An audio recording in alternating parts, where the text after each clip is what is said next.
Nods. Thank you, Lindsay. Um, so what you've signed up for today is a 2-hour class, 2-hour online class. I realize, I think all of you even are coming for the hands-on portion. We broke it up that way because some massage therapists have loads of expertise in sideline work, and so they'll need to take the online portion. Other people, and so they just want to hear the maternity stuff. Other people, it's the opposite for them. They've got experience in maternity aspects because they were a nurse or something, and they just want to come do the sideline thing. So anyway, that's why we split it up. We also split up because these are COVID days, and so kind of the policy of the college right now, we're teaching a full massage class here. People can get their massage licenses through us still. But we teach all of our lecture online, and we have them just come in for lab, and we break all the students down into very small labs. So they only come in groups of 6 to kind of keep everybody safe. And as a little plug, I just do want to plug our program really quick. You can get your massage license through Gateway Community College, not take the MBLEX or anything because we're a fully certified school, for under $4,000. Every time I say that, therapists are like, what? Under $4,000 because we're taxpayer funded, and it's the same education that you get at other schools in town. I think it's better, but it's at least the same. And so if you want to tell other people about that, as one of my students said to another school they were signed up for, and the school said, we're better. And my student said, can you tell me you're 3 times better? Because that's what you want to charge me. 3 times as much as they do. So anyway, so we're here for prenatal massage. Sometimes it's called maternity massage. You'll hear me use those 2 terms interchangeably. And if you're in Australia, you'll hear them call it antenatal massage, actually. That's because pre means before and natal is birth. And so antenatal also means before birth. So, but here in the States, it's prenatal or maternity massage, your choice. I start out every class, I don't care what I'm teaching, I start out every class asking students what they're grateful for today. I think it sets the right mindset for what we're doing. And I know Heather will lead us in this because she was actually a student of mine once, so I made her say this for 120 days. Heather, what are you grateful for today? I am grateful to see you, actually. Oh, it's been a while. Thanks. I'm grateful to see you today. Yeah, in your classroom. Yes, in my classroom. Yeah, it's realistic. Awesome. Thank you. It's very good to see you too. And is it Yuli? Yuli? Yeah. What are you, unmute yourself, sir. And what are you grateful for today?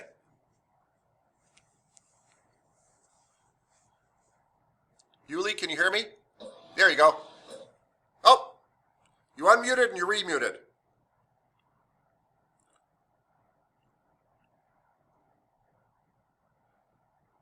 Yuli, try one more time. Unmute yourself. Can you hear me? Earth to Yuli. I don't think you can. I'm going to come back to you because you're playing with your earphones, I can tell. Oh, now you can hear me?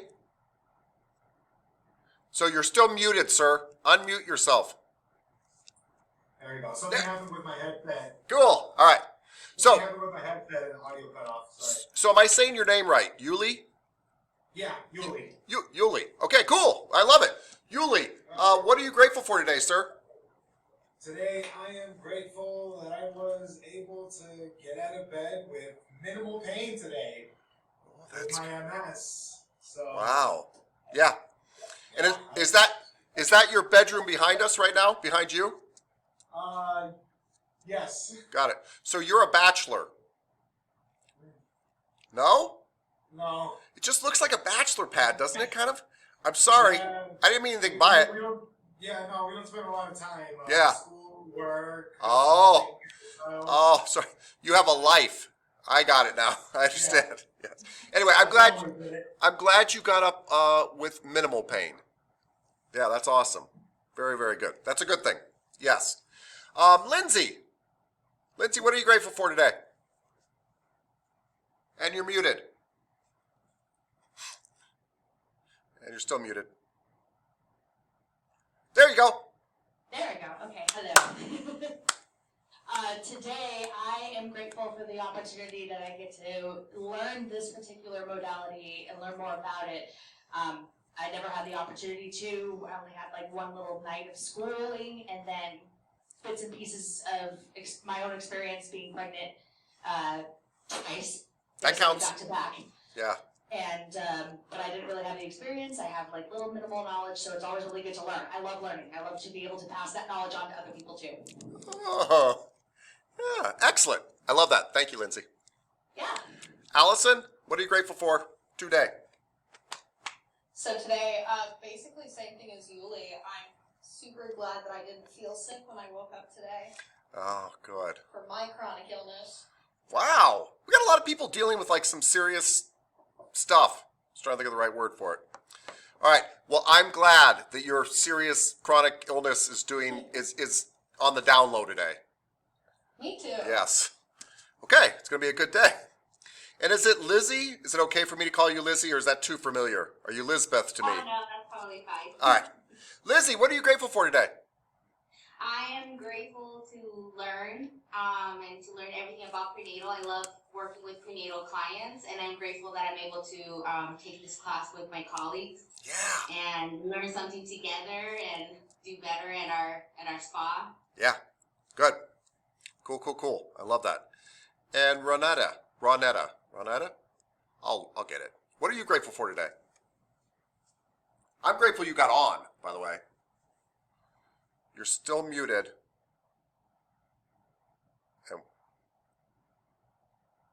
And there you go. Perfect. I got it. I'm grateful for my daughter and to have the opportunity to learn about the prenatal massages. I like that. I'm excited. Yeah. Very cool. All right. Awesome. Yeah. I have a daughter too. It's the greatest creation in the world. Yeah. Especially when they grow up and leave. It's even better. But anyway, even if you love them, it's nice when they move out. All right. Yes. Thank you, everybody. I really appreciate you doing this with us. I've been teaching online in this kind of hybrid format, exactly what you guys are doing. I've been doing that for about a month and a half now. I've been with Gateway 6 years, but I've been doing that for about month and a half now. It's gone very well. But this is the first CEU class I've taught this way. So you are my guinea pigs. Yay, guinea pigs. Again, if you have any questions during the presentation, interrupt. Literally, interrupt. Unmute yourself and just be like, hey, whatever. Okay, so on today's agenda, what we're going to be doing today, we're going to go over learning objectives really quickly. We're going to talk a little bit about prenatal massage research. There's some extremely good research out there. There's not a lot of research out there. We're going to talk about myths around prenatal massage. We're going to try to dispel those myths. Obviously, safety is a huge consideration in maternity massage. We're also going to talk about what relative considerations really. Body positioning, like how do we lay our client on the table. My favorite part of this entire presentation, that's all the safety stuff, right? My favorite part of this presentation is actually when we get to structural changes in the body. And I'm curious about them from a neuromuscular point of view. Like, what kind of strain is this putting on the architecture of a woman's body? Because it informs me how to then massage them successfully. Because I'd like to not only create a safe environment for my pregnant mothers, right? But I'd also like them to walk out of the room and think, that guy is the best, pregnancy massage I've ever gotten, right? That's what you really want. So you can go to your colleagues at your work and be like, in your face, I am better than you. That's what it's all about. Protecting yourself a little bit, there are some liability issues we just want to talk about. And I always wrap up with what did you learn today? And later we'll get to the hands-on stuff when you guys come in. So I'm hoping at the end of this section that you'll kind of understand some of the research surrounding prenatal massage, that we will dispel some of the myths, that we'll be able to identify contraindications, times you should be careful, times you shouldn't massage at all, recognize some of the complications and high-risk factors, which kind of ties into the contraindications. But anyway, understand this part I said, understand the structural issues with pregnancy, and then learn what target areas to hit because of those structural issues, and discuss the things to consider in how your client can lay on the table and what you should consider and what you might want to choose, because there's some options there. Cool. Very much like this group seems to be, just so you know, I'm very animated and goofy, and I'm doing that to try to get points across to you. So if I seem obnoxiously weird, that's unfortunately what you got today. Just to warn you. Yeah. Basically how we are on a daily basis. That's what I kind of at work, figured. So Yeah, we're good. You're okay there. Yeah, I'm preaching to the choir. Okay. All right, let's talk about research. So, by the way, I think a lot of this stuff is good verbiage for your clients later, right? Because you want to sell maternity massage to your clients. And the sad thing about massage in general is there's not tremendous amounts of research on massage in general because there's not a lot of money in massage research. And usually there's lots of research on pharmaceuticals because there's lots of money behind that, right? But people don't like to research yoga, massage, things like that. But there is some research. And hopefully you've heard of Dr. Tiffany Field. Most massage therapists have, because she researches touch. You know, she's our kind of people. She's a very well-respected doctor. She has been around, don't quote me on this, but like 25, 30 years heading up the Touch Research Institute, which is in Florida. And she does some really interesting stuff beyond maternity massage. Like she just researches, infant growth rate when infants are touched a certain amount and things like that. And you always feel better after you read her research because it just convinces you that everybody needs a hug. And what's really neat is a lot of her research is very, very well grounded in measurable facts and such that you're not just taking her word for it. We're not just getting a warm fuzzy on stuff. So she did some really neat research about maternity massage, and in that research, they kind of took two avenues. They looked at subjective results. So that's, what the client, this is just like from your soap notes, right? What the client told them, what the pregnant mothers told them. And they have really strong evidence, of the mothers that weren't in the control group saying, yes, I felt less stressed. I felt less discomfort. I felt dramatically better. I slept better. I had a better experience with my actual labor and delivery. And so she has all that kind of subjective stuff. And when you do that with enough people, it's pretty strong evidence. But what I really like about Dr. Tiffany Field is she went quite a bit further with her research. And they measured the labor delivery times of the control group and the non-control group. So the control group that wasn't getting massage and the control group that was getting massage. And they found on average that not only were they able to give less pain medication was requested and used in the massaged group, but labor and delivery times were 3 hours shorter on average. Again, I've never delivered a child, but 3 hours is a lot to cut off the labor process. And so it's a wonderful selling point that really speaks to the power of just massaging somebody during the pregnancy. I think, by the way, just relieving discomfort is enough of an argument, right? But they've got some really hard facts that the deliveries seem to go better. So they are having a better pregnancy while they're pregnant, and they're having a better outcome at the end. So really, really good stuff. If you're ever bored around the house, look up Dr. Tiffany Field research. So it's got all sorts of wonderful stuff. So there's lots of research, not lots, shouldn't say that. There is solid research out there that really shows like stress reduction and relaxation and increased blood flow, which we all know is good for mommy and baby.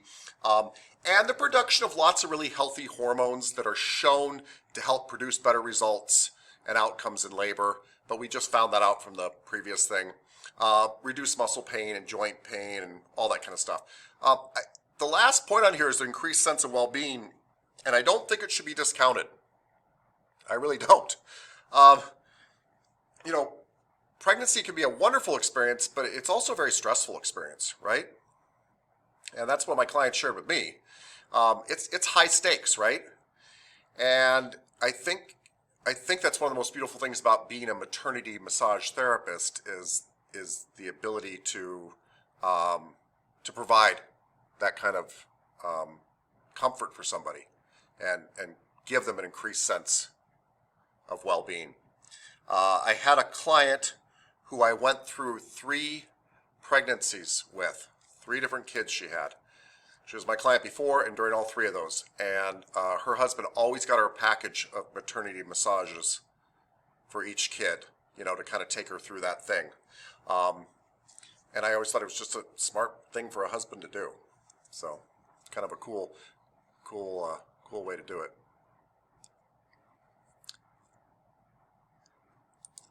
Okay. So, I like to summarize each little section.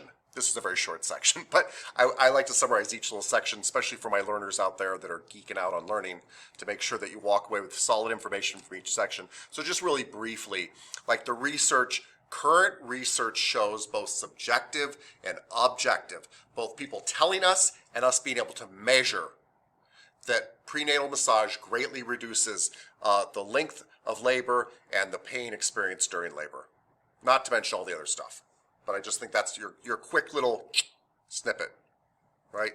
Screenshot that slide, that kind of thing. Questions, comments, anything so far? Okay, all right. So myths. These are pretty prevalent. If you go search them on the web right now, they'll pop up as facts. That massage can cause miscarriage. They can increase nausea when somebody's pregnant. And to the miscarriage point, more specifically, that there are certain pressure points, acupressure points on the ankles and feet that can cause miscarriage. That there are buttons on a woman's body that you can push to make, I shouldn't laugh, by the way. I'm laughing because it's not true, and we're going to get to that. But there are buttons on a woman's body you can push to make her miscarry. And people are super paranoid about this. I don't just mean the mothers, massage therapists are too. So let's talk about those. Those are the big ones, and those are the ones your clients are going to worry about. So, unfortunately, 20% of all pregnancies do end in miscarriage, and usually in the first trimester. Every doctor I've ever talked to says this is a good thing. This is how Mother Nature makes sure that a non-viable pregnancy is terminated early on. Like, this is the way life is supposed to work. That doesn't mean it's not incredibly devastating. You just had this happen to a colleague today. But that means 1 in 5 pregnancies are ending in miscarriage, and usually within the first trimester. In fact, once you're halfway through the pregnancy, there's almost no risk of that happening anymore. So your chances of miscarriage after 20 weeks drop by like 95%. And they go all the way down from 20% to 1%. But it's a 95% reduction. And this is, by the way, why some massage therapists will not work on pregnant clients in the first trimester, because of the risk of miscarriage. And I don't think that that's a ridiculous response. There are some things in this presentation that I'm not going to tell you, you must do it this way. You have to kind of decide for yourself. I did not make that decision as a therapist. I just worked on people, whether it was their first trimester or their third or whatever. But I can understand why somebody would not want to, because they'd be like, this is the high risk place, you know. And I think these statistics right here are how this myth got perpetuated, right? What happens in that first trimester is when there's a miscarriage, people look for stuff to blame. And that's very understandable. But I'm going to make the argument, and we're going to see some evidence of this too, that it's very hard to do anything to disrupt a healthy pregnancy. And unfortunately, there's very little you can do for an unhealthy pregnancy too. Yeah. So anyway, that said, some therapists say, okay, Mike, I totally agree with you. I agree with you. There's no problem. There's no danger massaging somebody in the first trimester, but I'm worried about my client associating my massage with that danger. What I mean by this, I used to work at the Princess Resort, and I was a manager there, and this guy called one morning, and he said, I got a massage, and it threw my back out. And I said, well, can you kind of explain the situation to me? You know, what did the therapist do and stuff? And he kind of described what seemed like an ordinary massage. And I said, oh, okay, so when did this happen? He said, well, I bent over to tie my shoe and my back went out. And I was like, and I'm thinking, by the way, you went over to tie your shoe right after the massage. I mean, I'm assuming you're associated with the massage. He got the massage like 24 hours before. So I'm like, what else did you do? Well, I played golf, but I always do that. The only thing that changed was the massage. And I understand that logic. Like, I get it. Like, the only thing you did new is get a massage, but it was 24 hours before. Like, you could have blamed it on the steak you ate. I mean, you could have done anything, right? But I think that's the fear. That's a legitimate fear. And so some places don't want to run that risk. And so they say, I'm not going to work on people in the first trimester because I don't want to run the risk of them associating those two things together. Again, I didn't make that choice myself, but that would be a good reason to make that choice. If you're like, I just don't want anything that looks like anything. Oh, this isn't supposed to be, I mean, this is interesting, but it's not right now. Hold on. So, here's what the American Pregnancy Association says, though. This is the American Pregnancy Association. And they're not known for lack of caution. They say that women can get massage at any time during their pregnancy. And they cite reasons for that based on the fact that there is absolutely no evidence whatsoever, not even a tiny little bit, that a massage has ever caused a miscarriage, regardless of where you rub somebody or anything, for an expecting mother, ever. There's no evidence. Nor will you find court cases where that's being, tried and such. It's just not out there. This is one of those myths that need to die. So the only reason I would avoid in the first trimester is if you really want to avoid the suspicion of something, but you don't have anything legally to worry about, in my opinion, and you will not be causing any problems. There are one or two tiny exceptions to this, and we'll get to that. So, there's a lady, by the way, name of Leslie Stager, and for those of you that, Leslie Stager. For those of you that are like really into maternity massage, she wrote at least one good book that I've read. She might have written a couple. She's got loads of experience at maternity massage. She was a nurse and she worked in the birthing, wing of the hospital, and it's a good read. It really is actually a good read. But she goes into just detail upon detail upon detail, and that's a bit much for what we're doing today. But if you ever want to read her book, it's really neat. And it's all about the stuff we're talking about here. But I'm quoting her because I consider her to be an expert in the field. And she says the same stuff. She says miscarriages are extremely common in the first trimester, but they're never, ever connected to the massage that somebody received. And her advice to people is go ahead and massage people in the first trimester. The only time she wouldn't do that is when they have a history of miscarriages. And when they've had, and she not only wants a history, she wants them to have had 3 miscarriages in a row before this. So they have not had a successful pregnancy after conceiving 3 times previously. And then she wouldn't massage them. And if you read some of her stuff, some of her implication is still not about the massage. It's about the fact that somebody like that probably shouldn't be doing anything except bed rest. Yeah.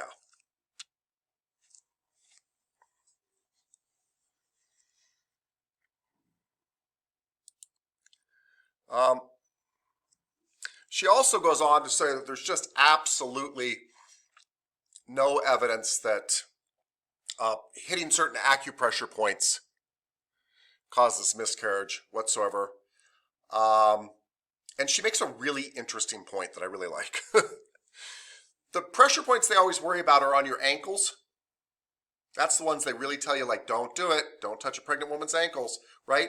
But actually that there are more powerful pressure points. By the way, the problem with the pressure points on the ankles are supposed to stimulate the uterus and cause contractions and cause an early pregnancy. That's the fear. But it's actually the ones on your hand here. We're actually going to look at these. There's actually ones more powerful than on your hand, and nobody ever worries about them. And so the myth isn't really substantiated, and even if you follow the myth, you're not following the right parts of the myth. If you really believe the acupressure points are that powerful, then you really should be avoiding these hand points too, and there's some in the shoulders too. I'm actually going to show you pictures of them so we can talk about those points, just so you're aware of where they are. But she says that's a bunch of baloney. You couldn't stimulate them enough that way. You might avoid doing acupuncture, but we're not talking about that. We're talking about massage.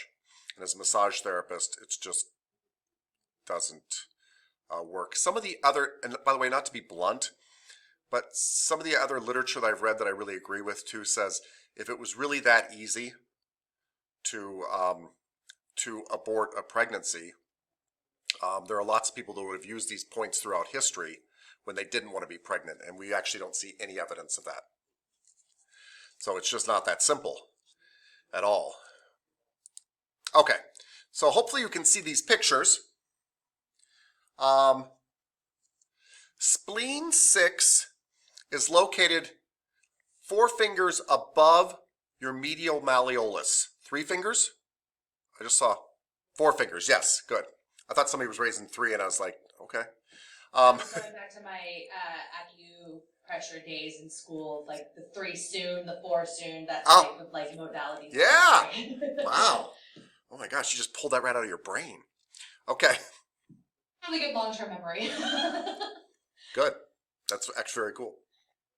So spleen 6 that they tell you to avoid is on the medial side above your malleolus. I don't really rub people very hard on the medial side 4 fingers above their malleolus anyway. It's just not an area that I really target. So it's not something I really have to worry about. Bladder 32. You've got 4 foramen in both sides. Foramen, by the way, I'm not trying to talk down to anybody, but it's been a long time since some people have been in school. So for those of you that don't have a photographic memory from 20 years ago, foramen means hole, and you've got 4 holes on both sides of your sacrum where nerves come out, nerve plexes come out. The second hole down on the right-hand side is bladder 32.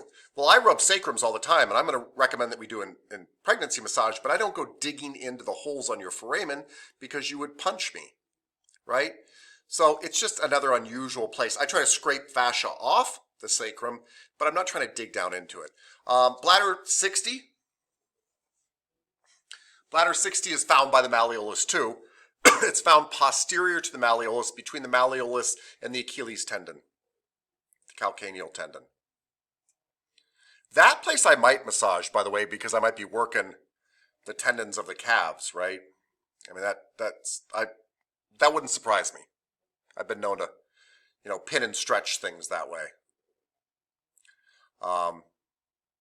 Gallbladder 21 is actually supposed to be more powerful, and I would massage this area. It's actually in the traps. It's kind of above the superior angle of the scapula, but it's in the traps. It's roughly up here.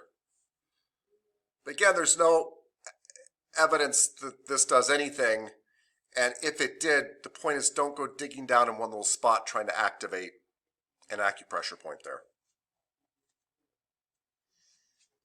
And last but not least is large intestine 4.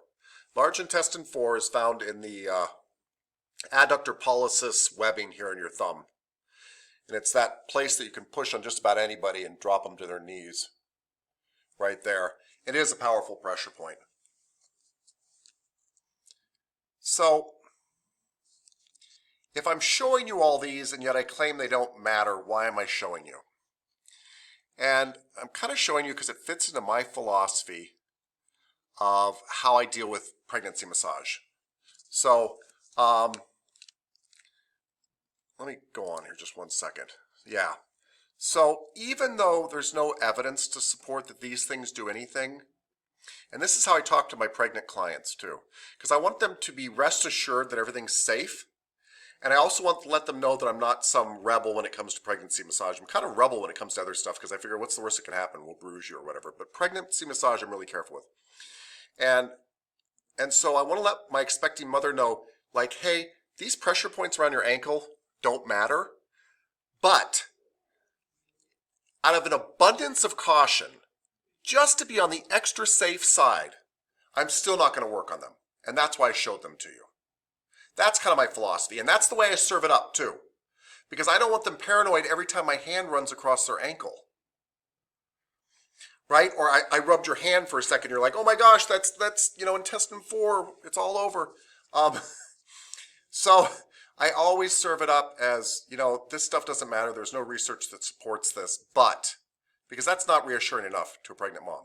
But based on an abundance of caution and care for you and your unborn child, we're still not going to dig into those areas. That doesn't mean we're not going to rub our hands across them, because there's lots of stuff there we need to look at. But I let them know that. The only stuff they usually know about is the ankles. All the other stuff I went over is stuff that you guys know about, but most of the literature out there does not say don't work on this stuff, because the myth is not accurate. So I serve up lots of stuff I'm not trying to run this in the ground, but I serve up lots of stuff like that in pregnancy massage. Like, this isn't a problem, but even though it's not a problem, we're going to take the extra safe route. And I think that's the right way to do it. Cool. By the way, just to go back a slide too, Leslie Stager also says that if anything, the studies show that massage helps nausea during morning sickness. During that first trimester where you're getting morning sickness, it definitely doesn't increase it. If anything, it decreases it, and there's studies to show it decreases it. So, the myth that massage can miscarry, the myth that pushing certain points in the body can guarantee that miscarriage, and the myth that you're going to make your clients nauseous, we seem to actually find evidence kind of to the opposite. We find that clients become less nauseous, they're more likely to carry to term, and they're more likely to birth properly, right? Properly. Of course they're going to birth properly. They're more likely to birth with less effort and less pain. There. It's better when I use the English language. Okay. Any questions about that? One really quick question. Take your time. When it comes to, obviously with no sustaining evidence that you don't need, that you could potentially give a female a massage in her first trimester, unless of course there is that possibility that some type of high risk has been already implemented by her OBGYN. Wait, run that, I'm sorry. So you're saying unless that her OBGYN has already put in an implication that she's already at high risk at some point in that first trimester. Oh, and then you're asking, should you not massage at that point? Well, and yeah, exactly. With that. Yeah, you actually basically summarized my entire presentation, right? Like if I had to, thanks a lot, by the way. Thanks a lot, That's what Lindsay. That's what I do. You took my 2-hour presentation, you made it 2.5 minutes.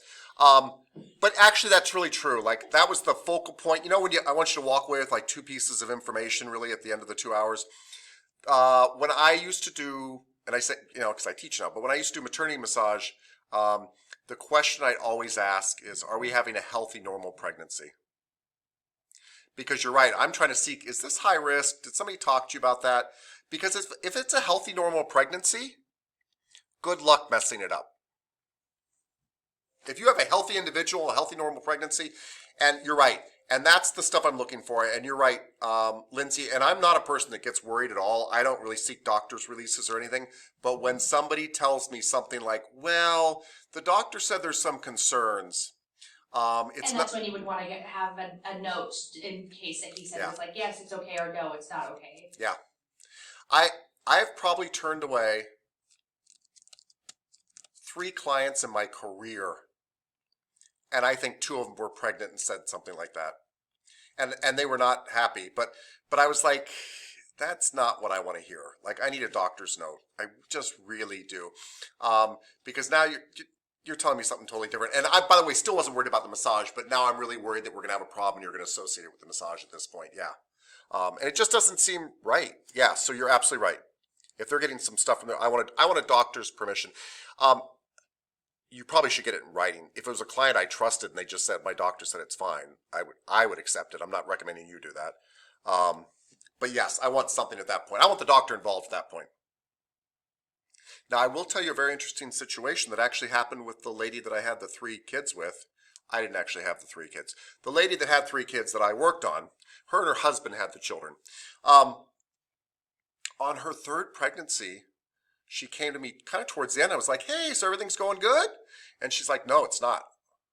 And I was like, oh, like that would be a reason not to work on that person right then. And I wasn't going to. And she said, the doctor said, it doesn't matter what I do right now. Like they're worried about some things and it doesn't really matter what I do. I should just be as relaxed as possible. And I took her word for it. And we did the massage anyway. And by the way, happy ending to this story, which I'm sure had everything to do with my massage. She had a healthy birth. Everything was fine. There was some stuff that never came to be. But in that situation, I would have normally, yes, thank you. In that situation, I would have normally turned her away. But I've been working with her for like 9 years.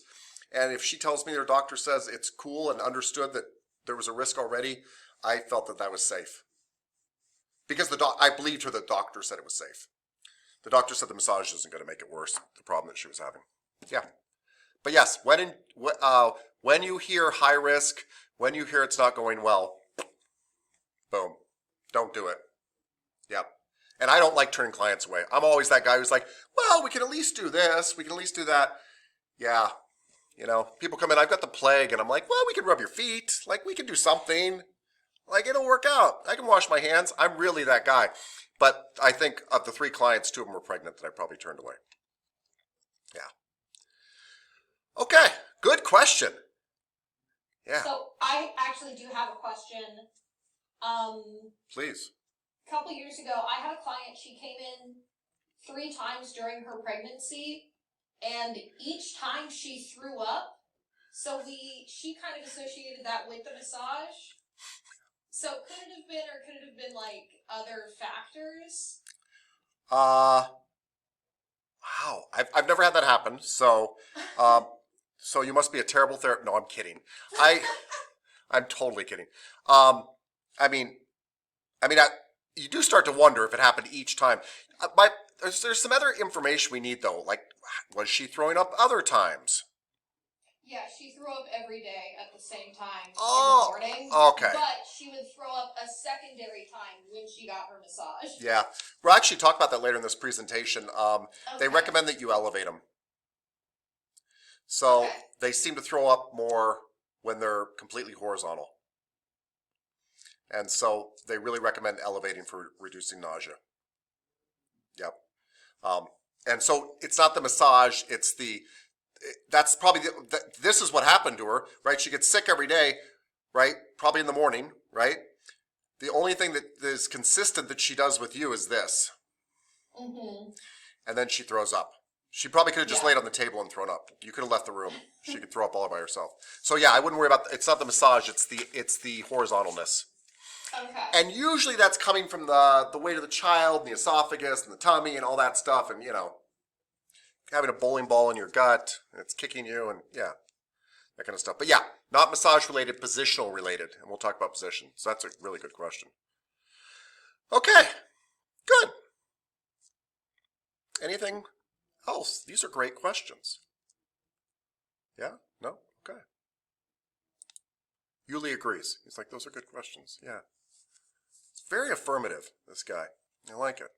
I worked on pregnant women, and so that's what I want to start doing. So I've got nothing to contribute Yeah. as far as pregnant stories goes, except one time where after I finished working on a client and I face down, a good firm pressure, upper body only.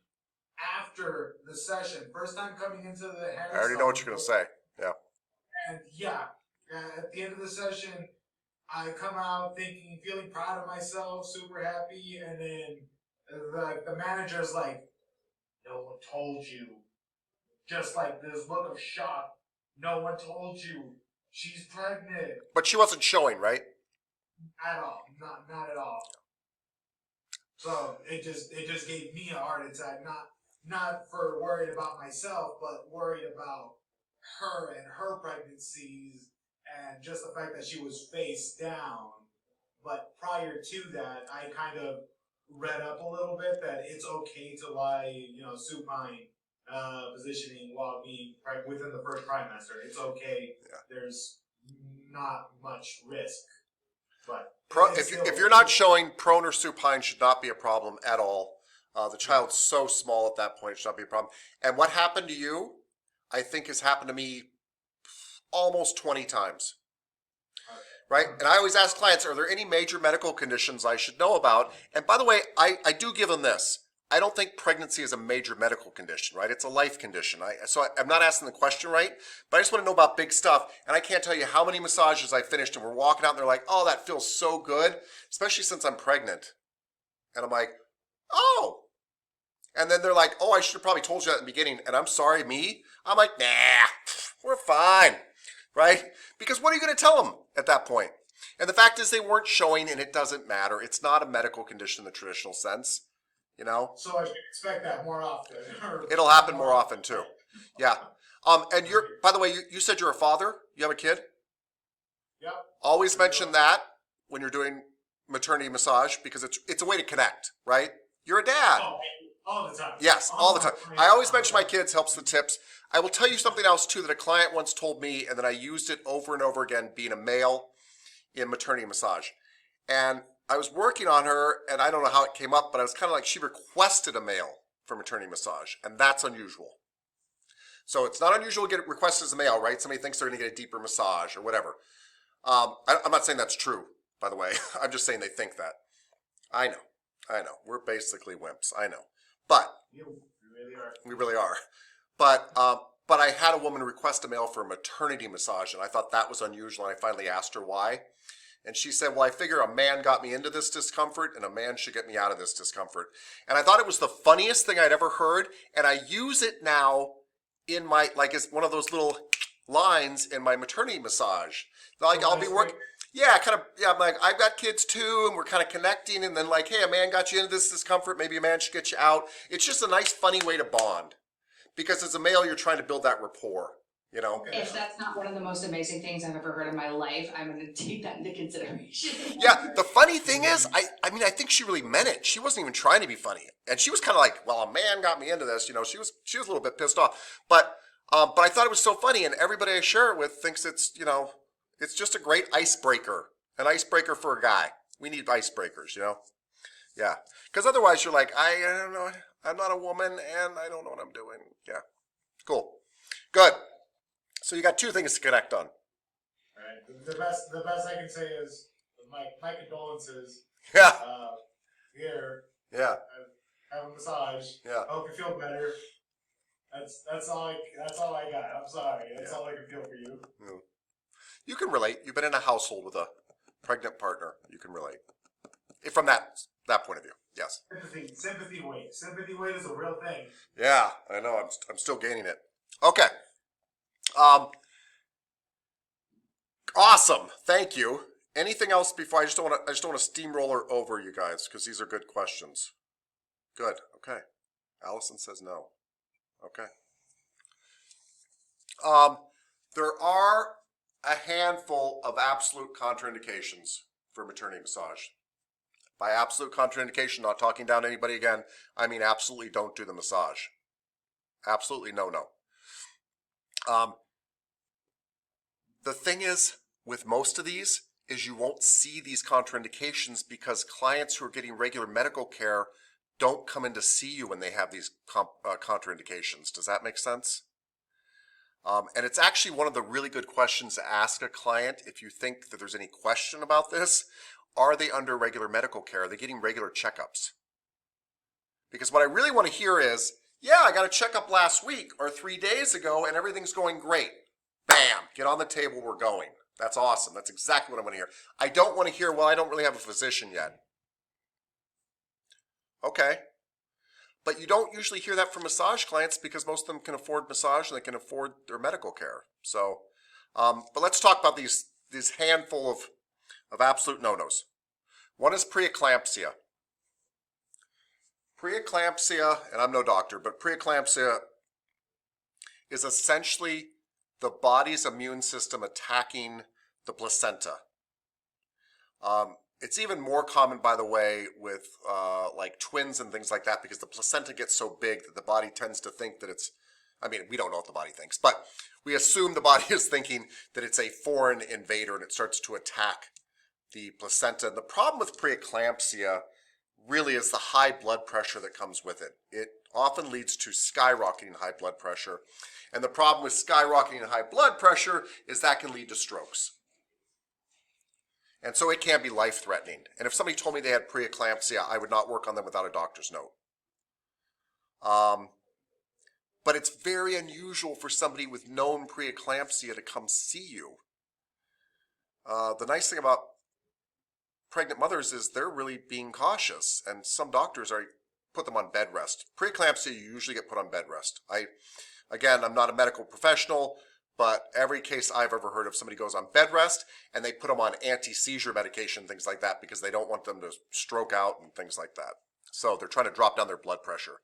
But if you hear preeclampsia, tell them go away and get a doctor's note, at least.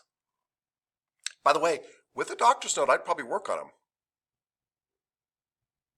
And here's why. I want you to think about this a little bit. A lot of massage therapists ask people if they have high blood pressure. It's one of the questions they asked. Do you have high blood pressure? And then they ask, is it under control? Are you on medication, right? I never ask that question. And it's because I don't care. I don't mean I don't care about the client. But what happens to your blood pressure when you lay down on a massage table? It drops. Every time. Every time. What am I actually worried about that we never ask about? Low blood pressure. Low blood pressure are my clients that have low blood pressure already. They lay down on the massage table. Their blood pressure drops even more, but they're still fine. They get up and they do one of these things. And they pass out and they hit their head on the floor. If you ever, by the way, see this, just grab hair when it's going by you, because you're trying to stop their head from hitting the floor. You don't have to stop the whole body. Just grab it on the way by. I don't care what you grab, anything. You'll save their life. Anything going by you. Don't sit there and think, are they? No.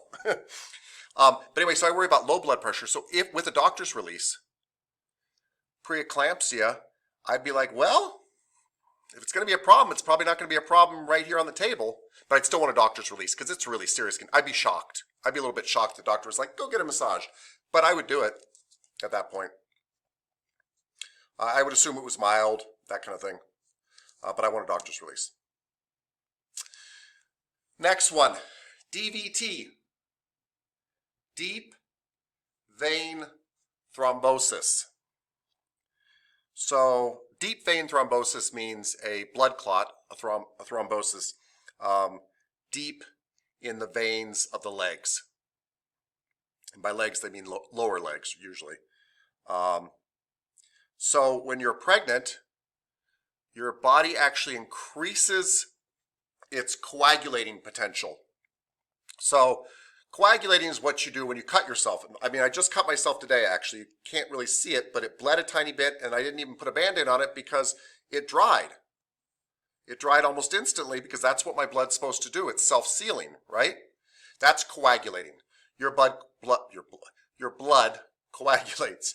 Well, it does that inside your body too when you get a bruise, right? You bump into something, you're actually internally bleeding at that moment, but your blood coagulates, hopefully, unless you're a hemophiliac, and it seals itself up. Well, expecting mothers coagulate even better. Presumably the body is doing this so that the child doesn't bleed out and the mother doesn't bleed out with all these changes going on, and that's fantastic. But the problem is they're also more likely to form blood clots in veins and arteries when they shouldn't. It's usually in veins, by the way, because veins are under less pressure. So that's the place the blood clot likes to kind of form and stay, because there's less blood flow. If you got a lot of pressure going through something, blood clots don't form very well there. So arteries aren't as likely. Veins coming back to the heart. Remember, arteries go away from the heart, veins go back to the heart. Veins are under much lower pressure, and that's why you get deep vein thrombosis. And it's it's fairly common in pregnant women. And we're going to talk about this more because there's a test for it. But the other thing I want to talk to you about too, Boo on the test? Yeah? Not a test on the class, just a test for deep vein thrombosis. Fair enough. Oh, okay. Yeah, there's not a test in the class, no. Not for continuing ed. I don't retain as much information as I'd like sometimes, especially if I know that there's a test in the way. Oh, no test. No test. Okay. The test for this entire 2-hour course will be at the end. I'll say, tell me something important you learned today. One thing. So, yeah. And part of the reason I honestly do that, I mean, I do that because it's good teaching, right? You helps you retain. But I honestly do it because every time I do it, somebody mentions something that I kind of forgot about. And I'm like, oh yeah, that was cool. So there is a test for deep vein thrombosis, not a test on deep vein thrombosis. And by the way, I would recommend that you do this test, and we'll talk about it in a minute, but we'll do this test on every pregnant client you have. And the coagulating factor continues for about 3 months after the pregnancy, after the delivery. So I recommend you do it even if somebody's like, I just delivered last month. Well, they still can have deep vein thrombosis. It's still common. And so I would even do the test on anybody who's had a child who's carrying a child or had a child in the last 3 months. Does that make sense? Okay. And then that starts to go away and I don't worry about it as much. Cool. But we'll get to the test in a second. Let's talk about the last thing. And the last thing is a whole group of things. And it's placenta problems. If I hear placenta anything, I get worried. It doesn't matter if it's placenta previa, accretia, abruptions. All that stuff tends to mean the placenta is either attached in the wrong area, it's attached too low, it's separating. There's often bleeding involved with these things. None of that grosses me out or anything, but it concerns me. The placenta is the way the baby gets fed in its life at this point. It's also extremely critical to the mother that it separates at the right time and not early. Placenta, placenta, placenta. If I hear anything like that, I'm not going to work on them. That said, I don't know if I've ever heard that. Because you don't know that they have this. There's no test for this.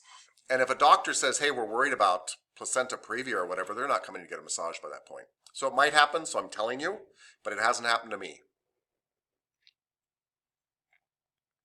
Preeclampsia, placenta problems, and deep vein thrombosis.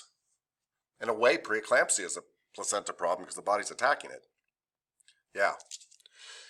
And we're going to talk more about deep vein thrombosis here. But those are the 3 things that kind of send off a bell. But this still brings it back to how Lindsay ruined my entire lecture, which is all of these would be called a non-normal pregnancy at this point. This is when that conversation comes up. And it wouldn't matter what they put at the end of that sentence. They could be any one of these words or even stuff I didn't know about, and I'd be like, okay, still need a doctor's release. Okay, so there's a test for deep vein thrombosis. It is not a very good test. So why would we do it? Because it can catch deep vein thrombosis. It's worth doing it. But what I mean is if you get a positive mark on this test, don't, turn to your client and say, oh my God, you've got deep vein thrombosis, because they may not. So here's the test. Here is my client. My client would probably be, we'll discuss how my client would be. My client would not be on her back, actually, but let's just pretend this is deep vein thrombosis. It needs to be performed. Can we all see the little lady in this scenario? On a fully extended knee, which is a fancy way of saying a straight leg. I don't care if the hip is straight. The knee is straight. The knee is straight because we want the fascia along the back leg to be tight. You hold the calf, you squeeze it actually, firmly, and then you dorsiflex the foot. Dorsiflex is when you're like lifting your foot up to stop a door, you're pulling the toes, you're pushing the toes back, you're stretching the calves. It's a calf stretch. It's a calf stretch with a straight leg while you're squeezing the calf. Does that make sense, at least what I've told you? All right. So we have a straight leg, we're holding the calf, we're squeezing it actually, and we dorsiflex the foot. And what we're looking for is pain from the client. And I don't mean regular pain. Most people's calves, if I grabbed your calf nice and firmly and dorsiflexed your straight leg, you should be like, oh, oh. Like that's a normal reaction. But you shouldn't be like, oh my God.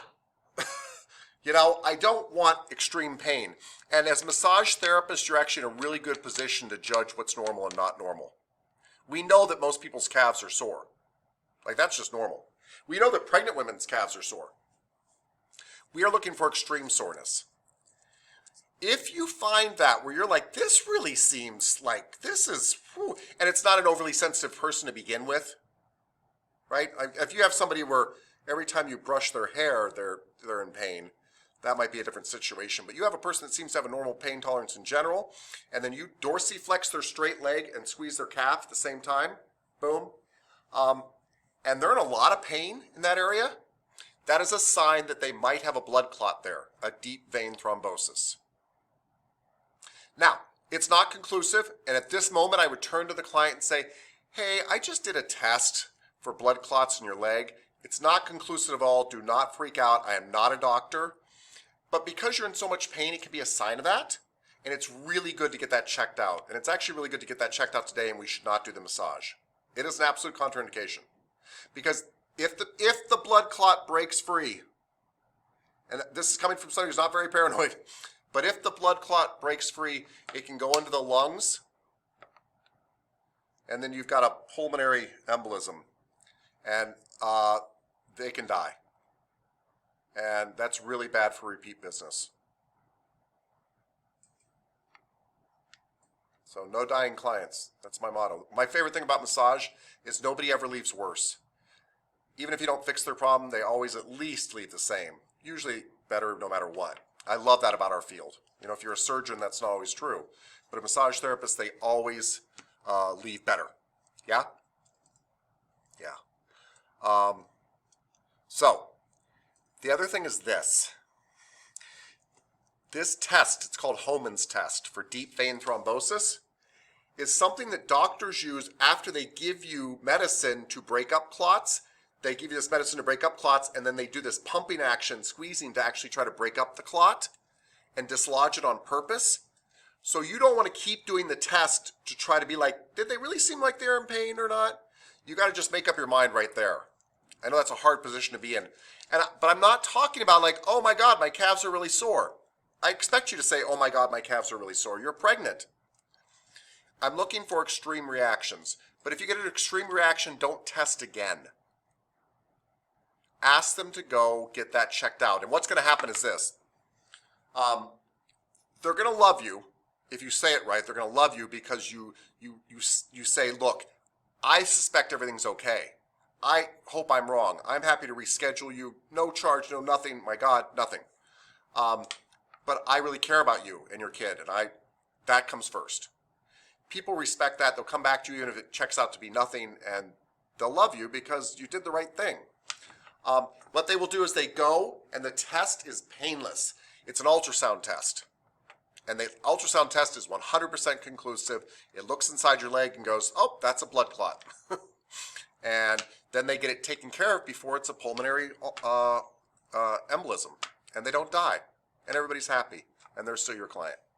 So, I think it's good to check every single client at the beginning of the massage. You get them on the table. Don't do it out in the lobby. Get them on the table. But that's the one test I do. Because it's easy to do, and I'm looking for an extreme reaction. Not soreness, an extreme reaction. Cool, cool, cool? Awesome. Do we need to take a 5-minute break just to kind of get up and stretch and move and all that kind of stuff? I'm just seeing some yawning and stuff, which is normal. I understand that. I usually get that reaction within 3 minutes. You want to take a 5-minute break really quick? Anybody? Yes. Okay, I'm getting yes. 5 minutes, everybody. 5 minutes. 1:10. We'll start back up. Alright, sounds good. See you then. Need to be taught how not to, yes. Okay. So, good. Good to see all your faces. Thank you. Okay, so we talked about DVT, deep vein thrombosis. Boom. I recommend that test for every client on the table.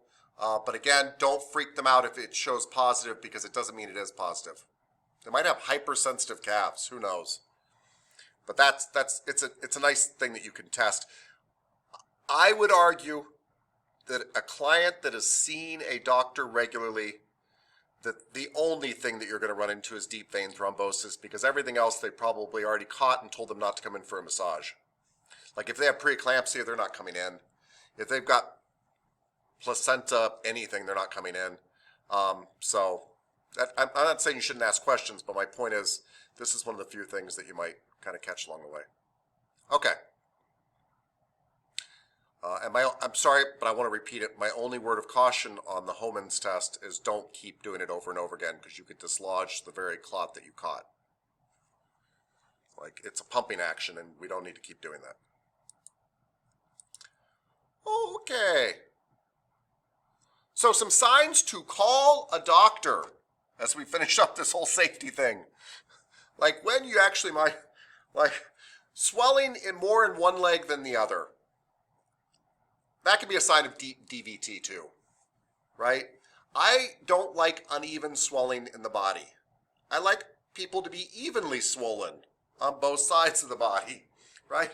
So if you see uneven swelling, it's usually a sign of some problem on anybody. If you see one arm swollen and not the other, like maybe they hurt that one arm. But the point is, it's not a good sign. More swelling, visibly more swelling in one leg than the other would concern me. And it's something they should get checked out. Swelling in the face and hands, and I don't mean mild swelling, but noticeable swelling in the face and hands can be a sign of preeclampsia, and that's not good too. And chest pains and difficulty breathing.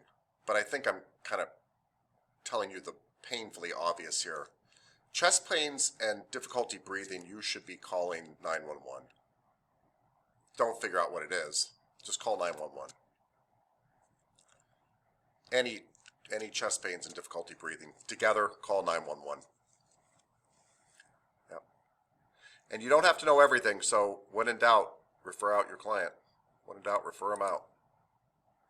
So, summary there, test for DVT, straight leg, straight knee, squeeze calf, dorsiflex foot, lots of pain, go have them go do an ultrasound.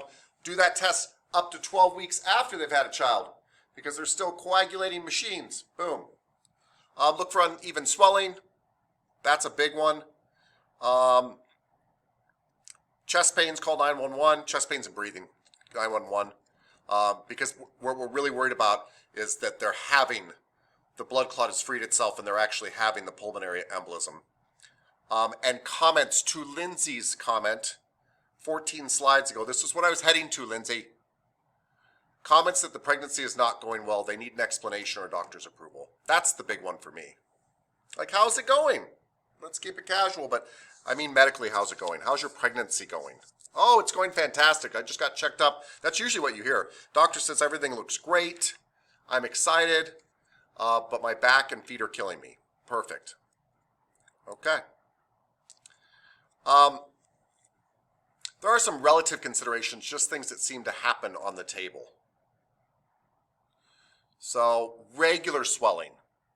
Clients do swell. Both legs are swollen evenly. They're just swollen, right? You've got a lot of extra fluid in your body when you're pregnant.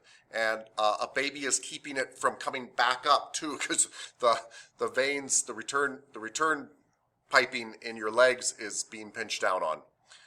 Gestational diabetes, which is temporary diabetes, right? Low blood sugar, though. That's what you're worried about. We'll talk about that really quickly. Well, actually, let's talk about them all right now.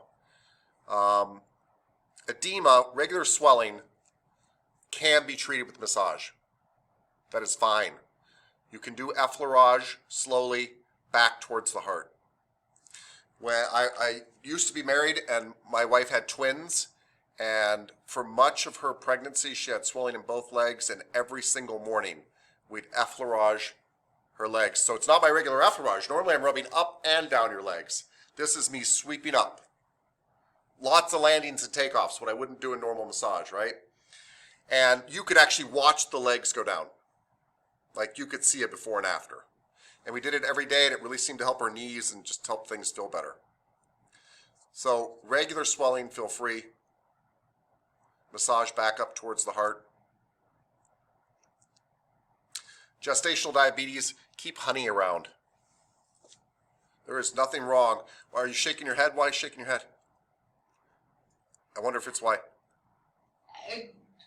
Group chat with some of the individuals that I'm working with Oh. who are in this chat who are coming to the group chat. Yeah, who okay. are coming to the hands-on a little bit. Sorry, I'm still paying attention. I'm just No. catching something. It's fine.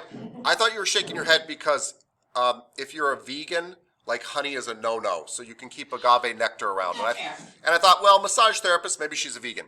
No, I'm nowhere near that. No, got it. All right, so anyway, keep some kind of sugar around, that kind of thing. The heartburn and morning sickness can be helped by just elevating the client. And we'll talk about how to do that too. But just, I'm not talking about 45 degrees, just a little bit of elevation seems to make a big difference with that. Low back pain is another common complaint, and you should work that, by the way. But be a little judicious, and what I mean by that is it's not even about the pressure. I feel like some people just go to town on it for hours, and that causes some problems. And varicose veins, you should avoid. You should avoid because of blood clotting concerns again, and those have to be avoided during pregnancy for sure. So, real quick summary of that, like avoid varicose veins, keep honey around, incline the client to help with heartburn and morning sickness, and mild edema can be treated with effleurage towards the heart. Done. Right? Okay. Comments, questions, anything? No. Yay. It's riveting, I know. Try to contain yourself. All right, body positioning. How are we going to put our client on the table? So I've got a picture of kind of a cool table here. I used to have one of these, not exactly this, but basically this, in my house. And what's nice about this table is it can be a regular table. It's got cutouts that you can put back in, and the cutouts are padded. So, and they're tummy and breast cutouts, so the client can lay prone, face down, comfortably. And it's not just a hole for the tummy, there is elastic mesh underneath there. And the entire time that my wife was pregnant, we used this. And some chains use these tables. And yet, I'm going to give you a spoiler alert, I'm going to actually suggest that maybe you don't want to. So I've never had a problem with them, by the way. I don't think there is a problem with them. But again, let's discuss a little further here. You can also buy body cushions like this that will turn your table into a pregnancy table. You can just put it on top. And they work about as well as the tables do. They cost just about as much as the tables do too, by the way. I think I just buy the portable table with the maternity options if you're going to go that route. All right, so here's why we don't lay clients flat on their back. You can argue prone. We'll discuss that in a second. But supine, you can't do. Unless it's like what Yulia was talking about, where it's like, you didn't know they were pregnant. They're not showing. That's fine. I'm not worried about that at all. But once there is a fairly significant child in there and pressure in the abdominal area and weight in the abdominal area, when your client lies on her back, she's cutting off blood supply through the abdominal aorta. So this big tube that comes out of your heart runs down through your abdomen here. The abdominal aorta, the blood pumping out of your body, feeding your lower body, that gets pinched between the baby and the spine. And the inferior vena cava, which is the vein that connects to all the veins in your lower body coming back up towards your heart, gets pinched too. So your outgoing and ingoing supply is getting pinched, and it's affecting mom and baby, and it's not good at all. And if anything, if you had to put a client on the back, at least rolling them to one side so this doesn't happen. At least getting them a 45-degree roll of something. I still wouldn't do that, but my point is they can't lay flat on their back. That really is a no-no. I, by the way, do admit, though, healthy pregnancy, healthy individual, you'd probably get away with it. But don't do it. Now, here's the flip side. Literally the flip side. I don't think lying prone is probably a good idea either. even though I did it through my own kids' my own kids' gestation period with my wife at the time. But if you saw how my kids turned out, you would question whether that was the right decision. No, I'm kidding. My kids are wonderful, but and we had no problems. And I think this is much safer than laying on your back. And I think those tables are amazing. And if you work for a place that uses them, I don't have a negative opinion about them. But you can still now get the mother's body weight pinching the abdominal aorta and the vena cava, the inferior vena cava between the mother and the baby. And I don't get a warm and fuzzy about it. And my wife and I, when we talked about this when she was pregnant, we were making that decision with our own children. And she loved the pregnancy table, by the way. Loved it. She would sleep in it because she could sleep face down. So she loved it. And we just were like, okay, that's what we're doing. But with clients, I actually in a way feel like I'm more careful with clients because it's not my kid. So I'm not against pregnancy tables at all. But the safest, nobody argues that the safest position that you can put a mother is laying on her side, especially her left side. And so I'm going to recommend, and what we're going to play with today is sideline massage in lab. You don't have to play with a pregnancy table in a way because the client is laying on it exactly like your clients lay on every table. So, and what I tell clients is when they talk about this too, I say, you know what? To be very honest with you, if you're super healthy, you can probably get away with laying any way you want. But once again, what's my little thing? Due to an abundance of caution, beyond what's necessary, and because of my care for you and your unborn child, we're going to do sideline because we know that that keeps the maximum blood flow. I'm also, again, worried, even if we don't hurt the child and the mother, I don't want her to get a condition where she gets low blood pressure. And she can get low blood pressure syndrome from having those arteries and veins pinched, and then she gets up and she's lightheaded. I'm just going to have that problem anyway. But so I really like sideline with clients, even though I would probably, with my own partner, possibly have them use the pregnancy table if they liked it. So I'm not against them, but I just, again, if you'd ever had a problem in pregnancy massage, it'd be very nice to be able to stand in front of somebody and say, we did the highest industry standard possible.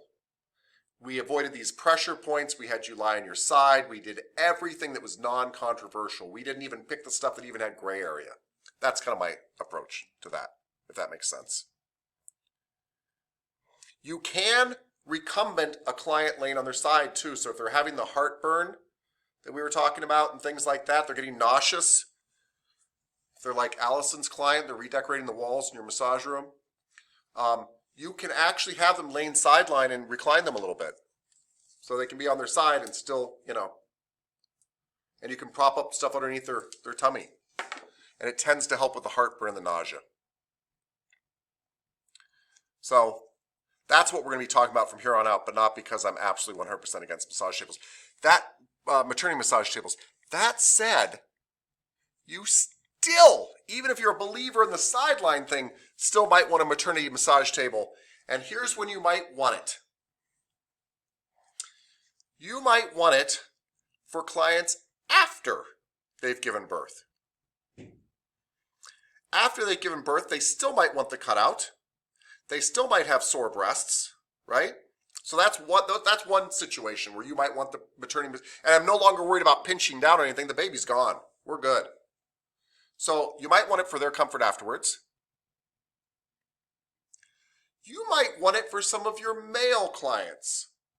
Have you ever had a gentleman who's got, we call it a bay window to be nice, but a gentleman who carries so much fat in his stomach that he almost teeter-totters on your table, like his head doesn't get in the face cradle because his tummy's holding him up here like this?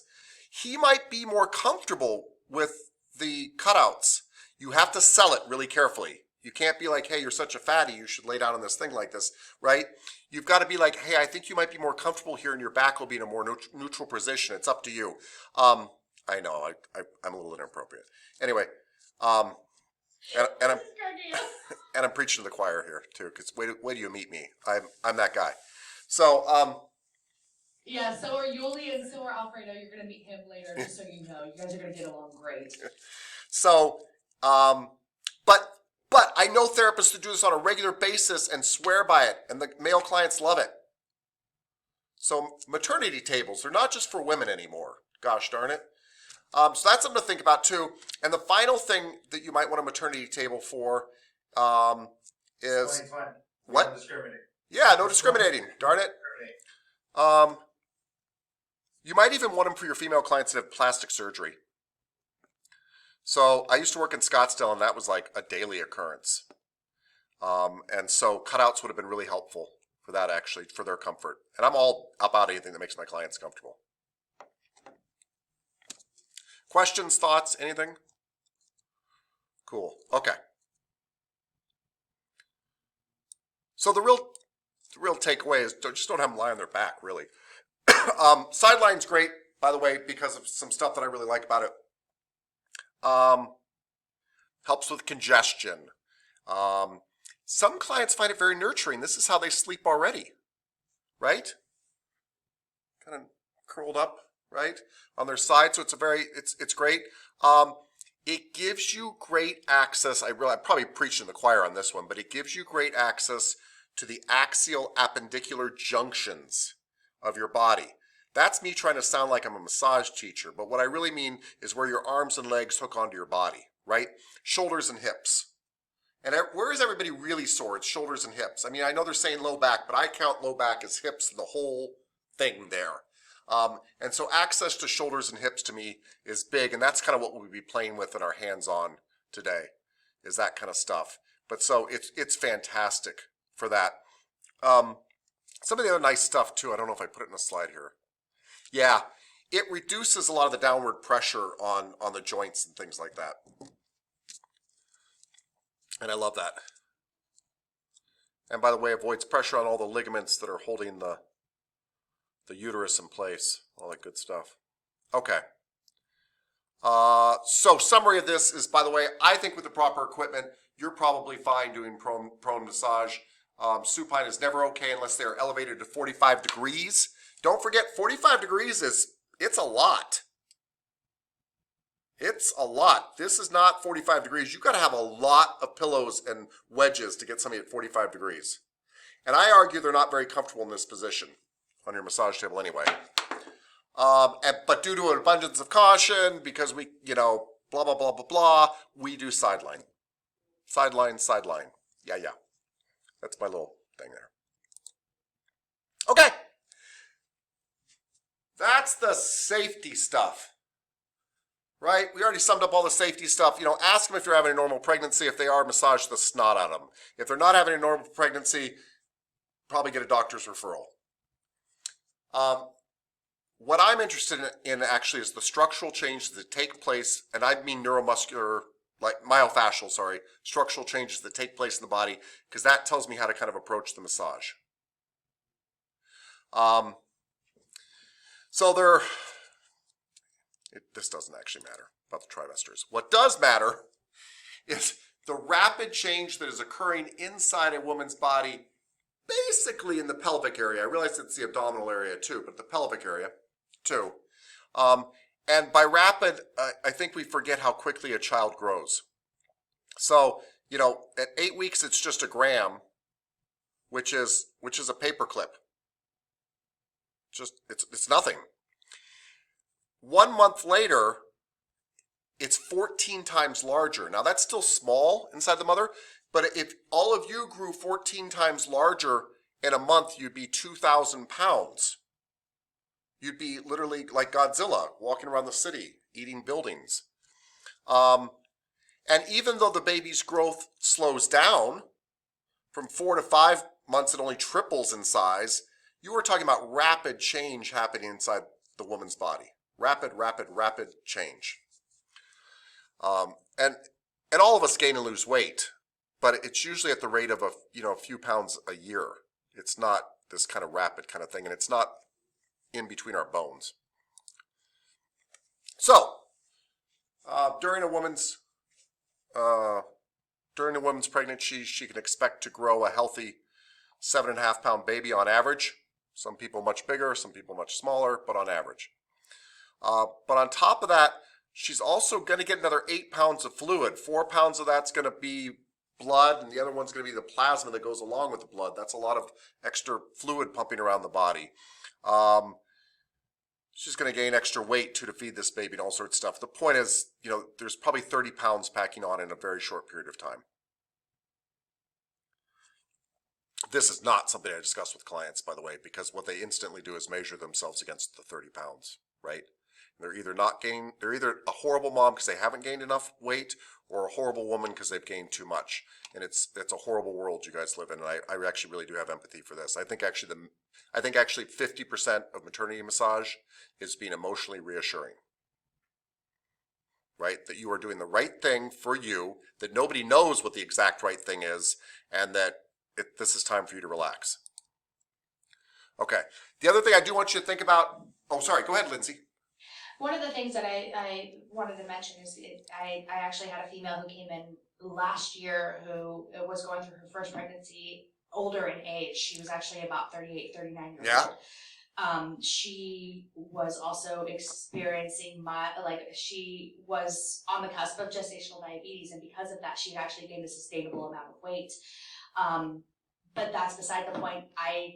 Even though she was on the cusp of gestational diabetes, she didn't have it.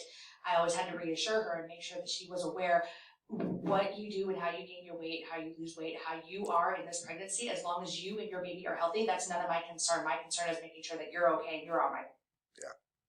Yeah. I try to be really, I try to do this in all my massage, but I try to be really aware of social pressures and not add to those. I think. And this is not me pandering to the audience here, but I think those That's all I care about. Yeah, those social pressures are a lot harder on women than they are on men. Yeah. Men essentially have one social pressure, which is to make money and support our family, which is challenging, don't get me wrong. But women are supposed to make money, make babies, take care of the babies, take care of the man, be sexy, but not too sexy, be smart, but not too smart. And it's a lot to put into this one thing. Yeah. So I feel for you. I'm glad I'm not a woman. Well, my husband's a stay-at-home dad, and I'm the working mom. So yeah, that's cool. I love that. So don't forget about relaxing. Not about relaxing. I want you to relax too, but don't forget about relaxin. Relaxin is a hormone that mothers produce, pregnant mothers produce, and it's meant to soften up their soft tissue, especially cartilage. Its main purpose, as far as we know, its main purpose is to soften up the cartilage of the pubic symphysis, which is where your two hip bones come together in front, and the SI joint, the sacroiliac joint, which is where your two hip joints come out in back. And the idea is that it allows for spread of the hips for, for delivery. All right? But the reason I'm mentioning it is it makes women very susceptible to being overstretched. And I don't stretch pregnant clients for this reason at all.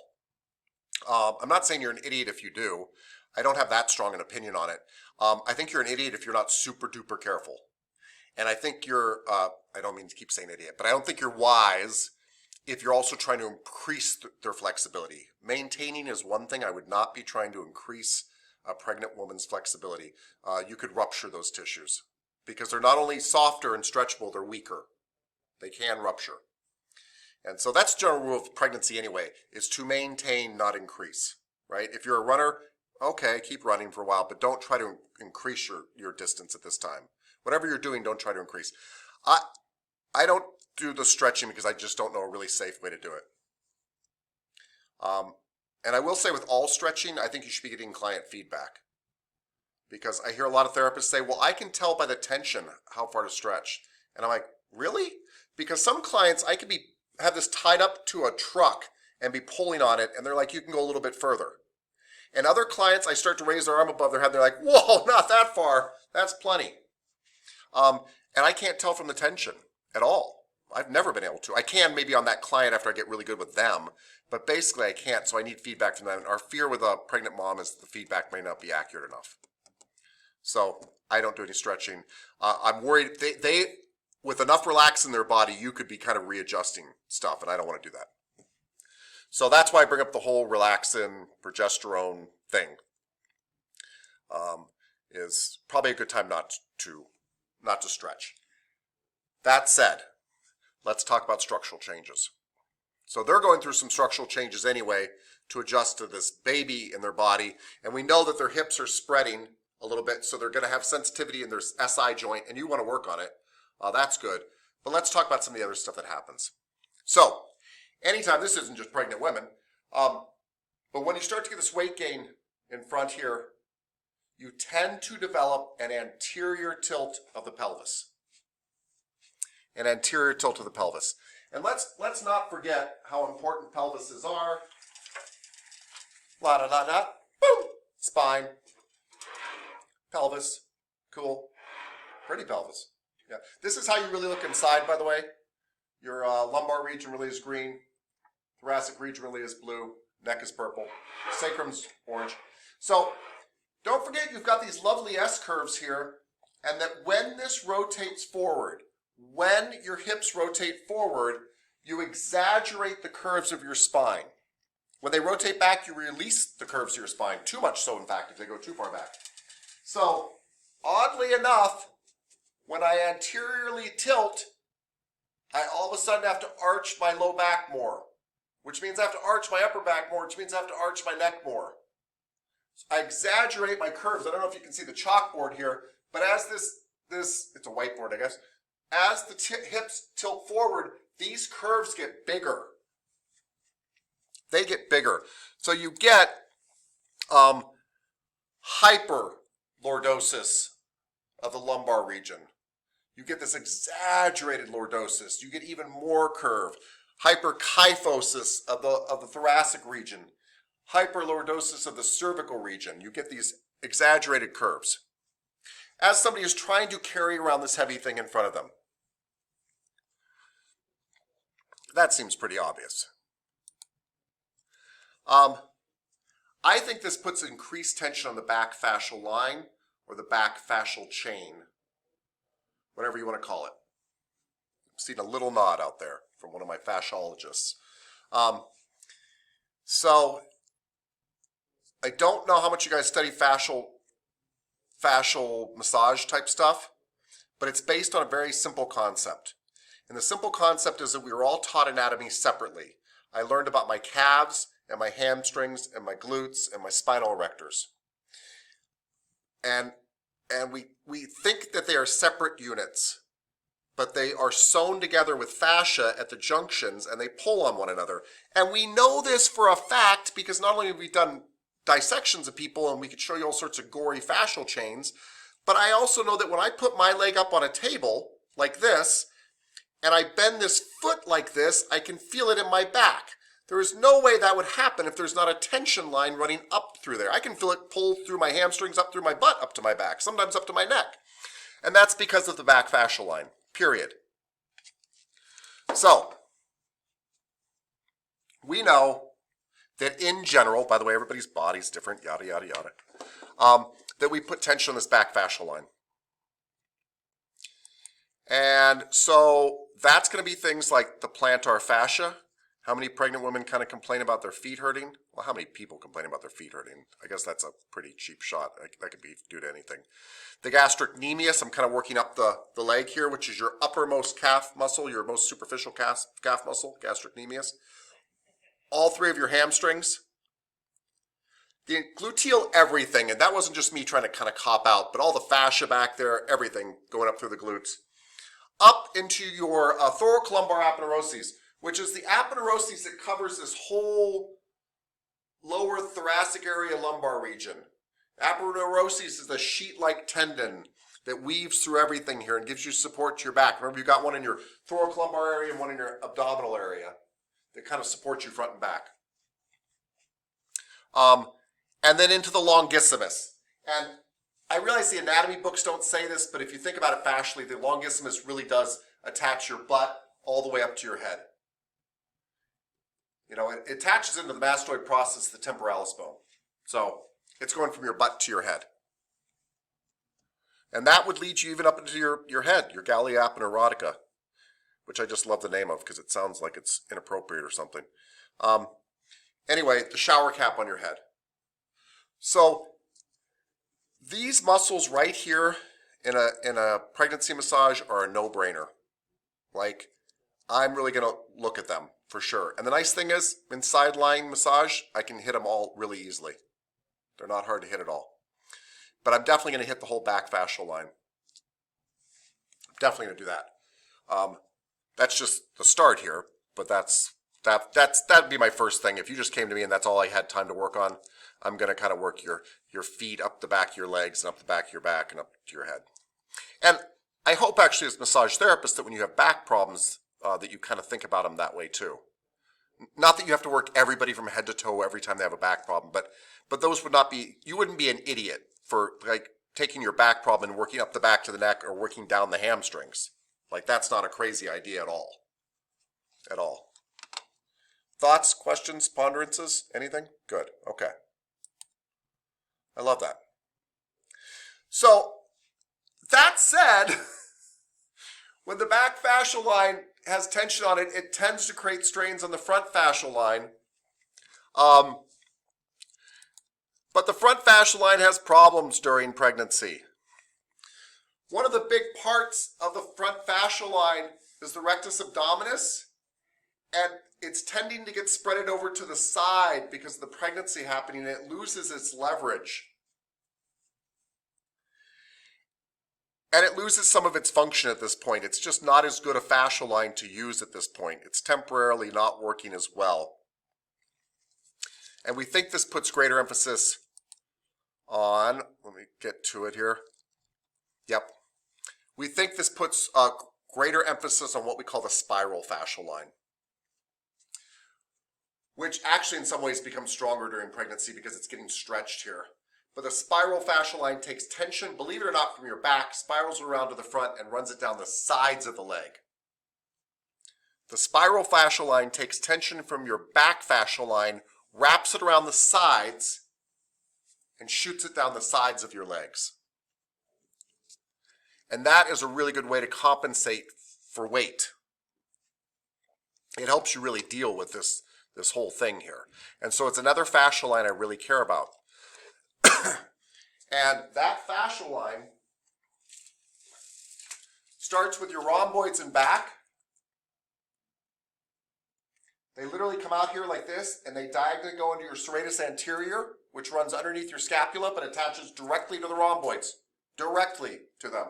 So rhomboids into serratus anterior, crosses over into external and internal obliques, and then goes down your legs through like your tensor fascia lata and your gluteus minimus type stuff, down into your IT band, and then down on the sides of your, like, you know, your fibula and your anterior tibialis. So things like your anterior tibialis muscle and your fibularis longus and brevis kind of stuff. But said shortly, the outside of your legs, your lateral side of your legs. So spiral chains tend to tie really well into back fascial chains, and I tend to approach my pregnancy massage in this manner of thinking about the tension on these chains. And I feel like the feedback that I get from my clients of where they're sore verifies this theory that I have. So they tend to be sore in the places that are along these chains, more so than the frontal chain. One other thing that's happening during this entire time is internal pressure in the abdominal and pelvic area is increasing, and true volume in the abdominal and pelvic area is increasing. And that affects one more fascial line, which is the deep frontal fascial line. This is the core of your core. This is how you really stand up erect. The other fascia lines really give you athletic movement and things like, well, this one does too, by the way. But this one is your core. It's the thing that ties everything together, and it's now being pushed out and pushed away in all sorts of ways. The rib cage is truly expanding now. The hips are truly opening up. There's pressure against the QL, the quadratus lumborum, from the inside. The hips are actually rotating out. The legs are actually starting to rotate out because of having to do this. So the legs are actually starting to come out as well. And this is heavily affected for obvious reasons in pregnancy massage. And this would be like the deep arches of your feet going up through your knees, into your pelvic girdle, your low back, your rib cage, and believe it or not, literally up in the core of your neck, even up into the temporal mandibular joint muscles. You'll hear people have tension in that area. So that's like the flexors of your feet, but the digital flexors, the flexors that flex your toes and stuff like that. Your hip adductors, which is really your inner thigh, right? Your 5 hip adductors. Your hip flexors too. Your lateral hip rotators get affected too. This is the deep 6 that you all know, that you talk about every day. Includes the piriformis and such. Your iliopsoas, your quadratus lumborum, which is really part of your abdominals. Your diaphragm, which is attached to your ribs. Your diaphragm, don't forget, is that big mushroom that was attached to your ribs, and now it's getting opened up like this. Your deep neck flexors that are up in here, and TMJ muscles. It's a lot. So in pregnancy massage, I think you should work the adductors of the hips, anterior tibialis, deep neck flexors, diaphragm, external obliques, flexors of the hip, blah, blah, blah. I'm not going to read the whole list to you. Nor do I actually keep this list running in my head when I'm doing a pregnancy massage. What I do keep in my head is a much shorter version of this, which is focus on the head, including the jaw. And when I say TMJ related muscles, I'm talking about the temporalis, the masseter. I realize that there are also the medial and lateral pterygoids, but I'm really talking about the temporalis and the masseter. The neck. I mean the neck. I mean anything you can get to on the neck, and luckily in sideline you can get to a lot. The entire back side of the body, because that back fascial line, right? Just the entire back side of the body. Gluteal sacral pelvic region, because that stuff wraps around and ties into the back fascial line and the spiral fascial line. The bottoms of the feet, because that's part of your inner core fascial line, your side fascial lines, your back fascial lines. The lateral side of your legs, of your thighs, and legs, that's part of your spiral fascial line. And the medial side of your thighs, because that's part of your internal fascial line.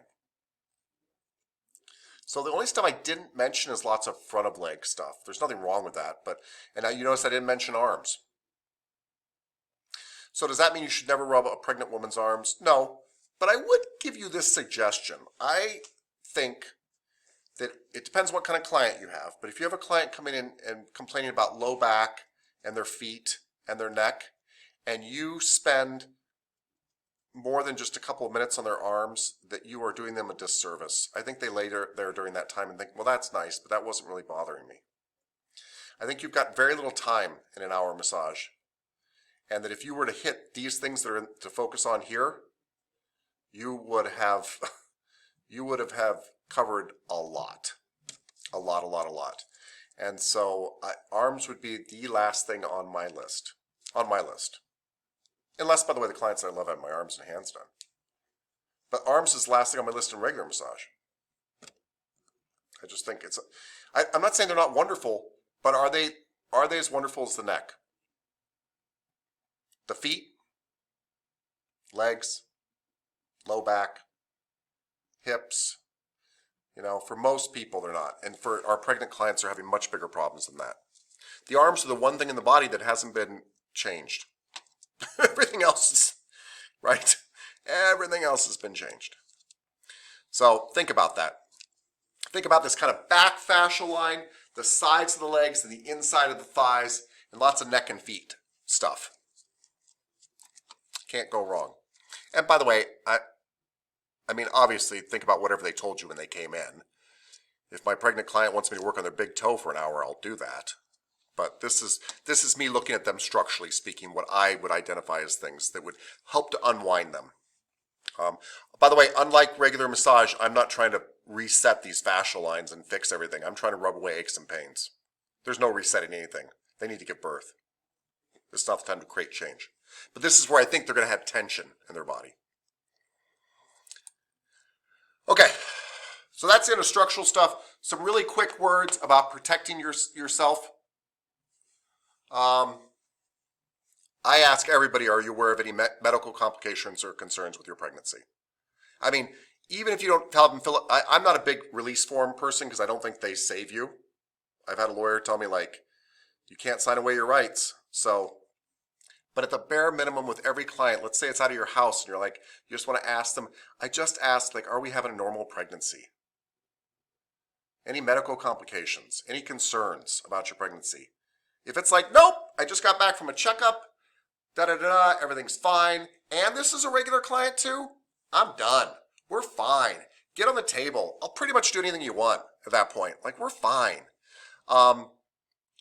If I'm working in an establishment and I don't know this person, this is a great time to have release forms signed and things like that. If there's anything high risk, if you start hearing high risk, things aren't going well, high risk, I want a doctor's release. Cool?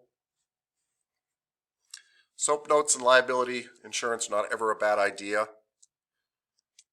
Just shows professionalism. And I, by the way, to be very honest with you, I do not fill out soap notes. I never fill out soap notes on all my clients. Ever. But my pregnant clients, it's not a bad idea. And make sure you have liability insurance to cover you. By the way, not only have I not been sued with anything maternity related, with anything, by the way, but anything maternity related, but I've never known anybody to be either. All the massage lawsuits I've ever heard about are because somebody did something they shouldn't have, something inappropriate in a room, or the client slipped somewhere. Usually not really having anything to do with massage, had something to do around the massage.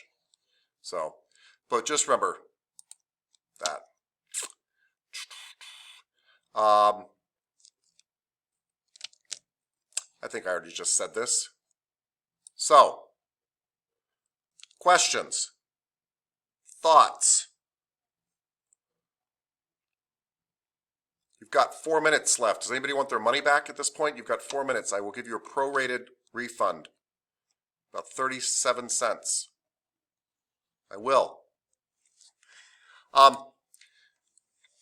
Then I want to ask you a question.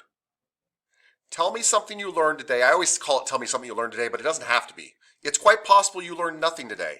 Tell me something that you want to remember today, or that if you were teaching somebody else about this, you would tell them about today, or tell me something of value. Thank you. If there's one thing I want to bring up is that currently at Hand and Stone right now, the policy is that we actually don't massage anyone in their first trimester. And it's kind of, what I learned today is that it's actually beneficial to even consider it, even as long as there's no contraindications or anything like that. So it's something that I would really like to go ahead and get a hold of corporate of so we can rearrange our policies a little bit. Yeah, I don't want to, since my entire class is formed out of Hand and Stone, I got to be careful here, but no, I don't care. Yeah, what I really worry about with that kind of policy is the reason I started doing maternity massage was not because I went out and sought it out. It's because my female clients got pregnant. And I just kept massaging them. And then I realized I need to do that safely. Like, I would hate to think, if I walked into your establishment as a woman and I was a regular client, and then all of a sudden you guys wouldn't work on me for 14 weeks, I'd be pissed. So those are the clients, and it's something I'm doing regularly. They say don't stop doing it. In fact, I think it'd probably be safer to keep working on them, right? Let's not change anything. So anyway, I'm with you. Thank you. That's exactly the kind of stuff I want to hear. Allison, you're nodding your head, which means you also have something amazing that you want to remember from today. Doesn't have to be amazing, actually, it can be minor. But anyway, tell me something. Anything. Well, I agree with Lindsay kind of exactly with what she said, but the thing about like the positioning kind of affecting the body more than the massage. Nobody's said that in a way, in like that way, and that's really helpful for me to know. Well, guess what's really helpful for me to know? You said that better than I said it because I didn't actually say that. I agree with you 100%, but you're right. That should be part of my presentation, which is I am more concerned about the positioning than I am about the massage. And I 100% believe that, but I never thought that thought until you just said it. So thank you. You put the material together better, yes. You're right. I am much more concerned with you laying on your back than me doing deep tissue on you. Much more concerned. Much more, yeah. Brilliant. Thank you. Wow. Lizzie? Lizzie, are you there? Tell us something. Yes, I am. Okay. I got excited with the information about how to test for DBT. Yeah. I was like, oh, Tobin's. that's awesome. I was like, I never thought to do that because it was not something that I ever remember us being taught to do for someone in prenatal. Because usually for classes, they're just very like a run for, like it's just very quick. This is what you do for prenatal. This is what you shouldn't do. Don't touch this. Like, and you're just like, okay. Yeah. And now that just made me feel more comfortable to be like, I feel like we need a doctor's note, which I'm already pretty good about being like, no, we're not doing this. But it makes it more, get a little bit more excited to be like, okay, look, I'm just trying to take care of you and I'm going to do everything I can to keep you safe and me safe and everything. Yep. And is the test 100% effective? Not 100%, but Good. it's something to kind of like give us a little bit of peace of mind and be like, hey, I think you should go get checked. Yep. It's a test to determine if you need a further test. That's exactly right. And it costs nothing. It takes 30 seconds. Yeah. I love it. Renetta, what about you? The myths of the massage, honestly, when I was in school, they told me to stay away from certain areas of the body, and they never told me that it's actually a myth. Yeah. And by the way, I've had this confirmed not just through Leslie Stager, but I have a friend who's an acupuncturist who told me years ago, she's like, that's baloney. She's like, people are worried about the ankles. She's like, if you're worried about anything, worry about these other acupuncture points. And she goes, nobody worries about them. And she goes, if you're not hitting them with needles, don't worry about it. And so I've had other people confirm this thought process. Not to mention there's no evidence, none. So good, thank you for bringing that up. Heather, thoughts? Well, I hate to say that everything I learned is new, but everything I learned is new. Oh my God, you made my day. By the way, Heather was one of my best students ever. And so usually, honestly, halfway through a lecture, she'd be like, well, and really nicely, but she would teach me stuff. So good. So yeah, the one day that we learned pregnancy massage was from Massage Envy, and they didn't really do a great job, and so we never covered it again in our whole program. So Got it. Pretty much, and I don't do pregnancy massage where I'm currently working. Got it. It's just not my population, so this is all new information for me, which Good. is really cool. Cool. Yeah, it was Massage Envy. It's not hand in stone. It wasn't going to be a good training. I'm kidding. I'm pandering here. Thank you. Yeah. Thank you, and I'm sorry we didn't do a better job training you maternity massage, although it's not really part of our curriculum. Yuli, what, sir, did you get out of today? Well, a lot of different things, but the two things that I'm going to bring up is the myth and a better way of approaching those who have those concerns about the myth. Yeah. You know, if they're concerned about those pressure points at the ankle, you know, you can tell them, well, you have stronger points here in the hand and in your traps here, but you don't worry about those. Right. So We don't worry. We've never We've never worried about rubbing your shoulders before. That's not. Yes, but by the way. So that's kind of like carefully kind of dispel that, like, listen, Yes. Hey, this is it's a myth, you know, because, you know, carefully kind of dispel that, not just say, hey, you're wrong, but just kind of carefully approach it like, hey, you know, that's not actually true. That's actually a myth, because we also have stronger points here in our hands and in our traps, and we don't worry about those points. You know, kind of approach it like that. Beautiful. And the other thing was just how as a male therapist better kind of sink in with the client. You know, Yeah. a man brought you into this situation. Yeah. A man helped you out. Yeah, You know? I owe it to you for all my male brethren. I owe this to you. Yeah, yeah. That's a good way to start it out. Yes.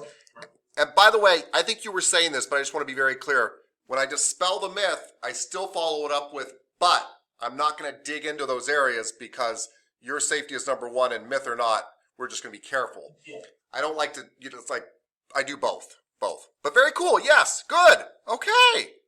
Well, you guys did so well today that I'm actually going to let you come down and we'll practice some sideline stuff here at our beautiful campus. By the way, don't just Google Gateway Community College. There's like 5 locations. We are at the Deer Valley location. It is at 29th Avenue in Bell. Off I-17. Yep. You don't need to bring anything. Yes, off I-17. That's exactly right. Thank you. Bell and I-17. It's on the southwest corner of 29th Avenue and Bell. Behind the USA. Yes, that's exactly right. You know already. All right. So yeah, come on down. We'll be in room 120 because we're having some remodeling stuff going on. So it's a different room, Heather, than you're used to. Anyway, come on down. We'll see you at 3 o'clock. Please, my only request is, I don't care if you wear clothes. I don't care what, but wear your mask. That's our thing. That's it. I'll see you guys then. Thank you, by the way, for making this delightful. I really, really, really, really appreciate it. Thank you. Looking forward to your hands-on in a little bit. Cool. Thank you, guys. Bye-bye. See you in a minute. Thank you.